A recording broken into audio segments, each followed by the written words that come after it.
నమస్కారం. ఈరోజు మనం ఒక అద్భుతమైన, అసలు ఊహకు కూడా అందని ఒక చారిత్రక గాథను ఈ ఎక్స్ప్లెయినర్లో చూడబోతున్నాం. అదే కన్నప్ప కథ. కేవలం ఒక సాధారణ వేటగాడు ఏకంగా అత్యంత పూజనీయుడైన సాధువుగా ఎలా మారారు? ఈ ప్రయాణం వెనుక ఉన్న ఆ అపురూపమైన త్యాగమేంటి? రండి, ఆలస్యం చేయకుండా వెంటనే మొదలుపెడదాం. అసలు కేవలం తమ విశ్వాసం కోసం ఏకంగా సొంత కళ్ళని పీకి సమర్పించుకోవడానికి ఒక మనిషికి ఎంతటి సంకల్పముండాలి? అసలది సాధ్యమేనా అనిపిస్తుంది కదూ? ఈ ఒక్క ప్రశ్నలోనే కన్నప్ప కథ తాలూకు అసలైన రహస్యం దాగి ఉంది. ఈరోజు ఈ కథలోని లోతులను, భక్తికున్న అసలైన అర్థాన్ని మనం స్పష్టంగా తెలుసుకుందాం. విభాగం 1: ఆశ్చర్యపరిచే భక్తి మరియు కళ్ళు అదిరే త్యాగం. విభాగం 2: తిన్నన్ అనే ఒక సాధారణ వేటగాడు. మనం కథలో కొంచెం వెనక్కి వెళ్తే ప్రస్తుత ఆంధ్రప్రదేశ్లోని దట్టమైన అడవుల్లో ఈ కథ మొదలవుతుంది. అక్కడ జన్మించిన ఒక బాలుడి అసలు పేరు తిన్నన్. తిన్నన్ అంటే అర్థమేమిటో తెలుసా? బలమైన లేదా శక్తివంతమైన అని. గ్రామ పెద్ద కొడుకు కావడంతో సహజంగానే వేటలో అతనికి తిరుగులేదు. కాని ఎప్పుడైతే ఆ అడవిలో గాలి రూపంలో ఉన్న ఒక వాయులింగాన్ని అతను మొదటిసారి చూశాడో అక్కడ్నుంచి ఆ బలమైన వేటగాడి జీవితం పూర్తిగా శాశ్వతంగా మారిపోయింది. సాధారణంగా గుడిలో పూజ అనగానే మనకు వెంటనే ఏం గుర్తొస్తుంది? పువ్వులు, పండ్లు, మంత్రాలు, స్వచ్ఛమైన నీరు, అవునా? కాని తిన్నన్ పూజా విధానం చూస్తే ఎవరైనా షాకవ్వాల్సిందే. పాపం అడవిలో పెరిగిన వేటగాడు కదా, అతనికి పద్ధతులు, ఆచారాలు ఏమీ తెలియవు. అందుకే తను వేటాడిన మాంసాన్ని, అలాగే తన నోట్లో నింపుకుని తెచ్చిన నీటినే ఆ శివునికి ఎంతో ప్రేమగా, స్వచ్ఛంగా నైవేద్యంగా సమర్పించేవాడు. కానీ ఇక్కడే మనం గమనించాల్సిన ఒక అద్భుతమైన విషయముంది. ఆ ఆచారాలన్నీ సంప్రదాయానికి పూర్తిగా విరుద్ధంగా ఉన్నా సరే శివుడు వాటన్నిటిని సంతోషంగా స్వీకరించాడు. ఎందుకంటే ఆ వేటగాడి మనస్సులో ఉన్న స్వచ్ఛత, అచంచలమైన చిత్తశుద్ధి అలాంటిది మరి. దేవుడు బాహ్య ఆచారాలను కాదు, భక్తుడి అంతరంగాన్ని మాత్రమే చూస్తాడని చెప్పడానికి ఇదొక అద్భుతమైన నిదర్శనం. ఇక విభాగం 3: రక్తం కారుతున్న వాయులింగం. ఈ కథలో అసలైన ఉత్కంఠభరితమైన ఘట్టం ఇదే. ఒకరోజు ఆ శివలింగం కంటినుంచి ఒక్కసారిగా రక్తం కారడం తిన్నన్ చూశాడు. ఆపడానికి ఆకులు, పసరు ఏవేవో వాడాడు, కాని లాభం లేదు. ఇక ఏమాత్రం ఆలోచించలేదు. తన దగ్గరున్న బాణంతో ఏకంగా తన సొంత కంటినే పీకి ఆ లింగానికి అమర్చాడు. కాని కాసేపటికే లింగానికున్న రెండో కన్ను నుంచి కూడా రక్తం రావడం మొదలైంది. అయితే ఇక్కడ తన రెండో కన్నును కూడా పీకేస్తే తను గుడ్డివాడవుతాడు కదా. అప్పుడు లింగానికి కన్ను ఎక్కడ అమర్చాలో ఎలా తెలుస్తుంది? అందుకే తన కాలి బొటన వేలితో లింగంపై ఆ స్థానాన్ని ముందుగా గుర్తించి ఆ తర్వాత తన రెండో కన్ను తీయడానికి సిద్ధమయ్యాడు.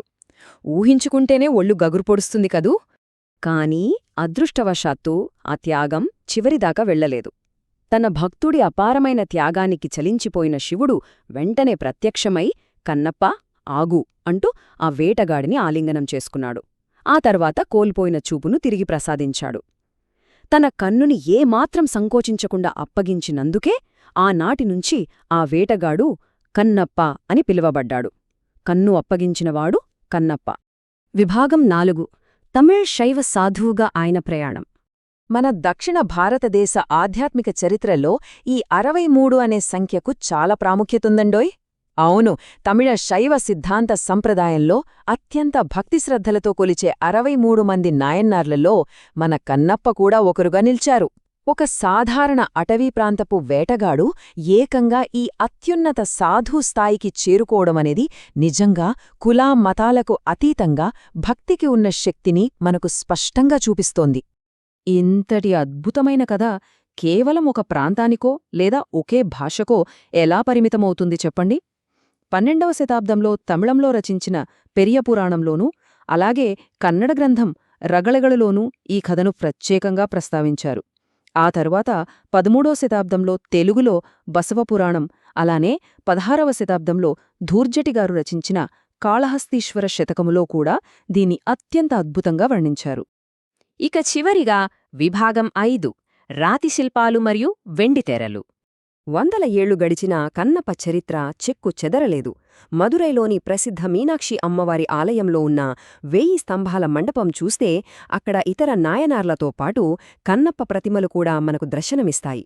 అలాగే తొలి విజయనగర కాలం నాటి శైవ దేవాలయాల స్తంభాలపై కన్నప్ప తన కన్నును సమర్పించే దృశ్యాలను ఎంతో అద్భుతంగా చెక్కారు.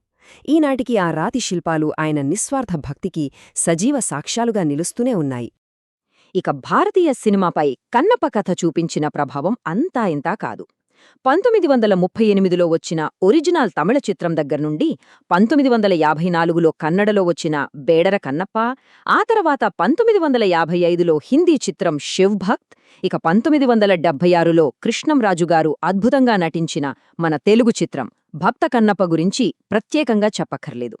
ఇప్పుడు లేటెస్ట్గా 2025లో రాబోతున్న పాన్ ఇండియా సినిమా కన్నప్ప వరకు ఈ ప్రయాణం సాగుతూనే ఉంది. దాదాపు శతాబ్దకాలంగా ఈ ఇతిహాసం వెండితెరపై ప్రేక్షకులను మంత్రముగ్ధులను చేస్తూనే ఉంది. ఇక ఈ ఎక్స్ప్లెయినర్ ముగించే ముందు ఒక్క ఆలోచన. వందల సంవత్సరాలు గడిచినా ఈ కథ నేటికీ ఆ రాతి శిల్పాల్లోనూ మన సినిమాల్లోనూ అంత సజీవంగా ఉండడానికి అసలు కారణమేమిటి? తన కన్ను పీకి సమర్పించిన ఆ త్యాగంలోని తీవ్రత, లేక ఆ వేటగాడి హృదయంలో ఉన్న అపారమైన స్వచ్ఛత? ఖచ్చితంగా ఆ చిత్తశుద్ధి, ఆ నిస్వార్థమైన ప్రేమే ఒక సాధారణ మనిషిని చిరస్థాయిగా నిలబెడతాయని మనకు అర్థమవుతోంది కదూ. ఎప్పుడైనా సరే బాహ్య ఆచారాలకన్నా మన స్వచ్ఛమైన మనస్సే దేవుడికిష్టం అనే ఈ అద్భుతమైన ఆలోచనతో ఈనాటి మన విశ్లేషణను ముగిద్దాం. మళ్ళీ మరొక ఆసక్తికరమైన అంశంతో కలుసుకుందాం.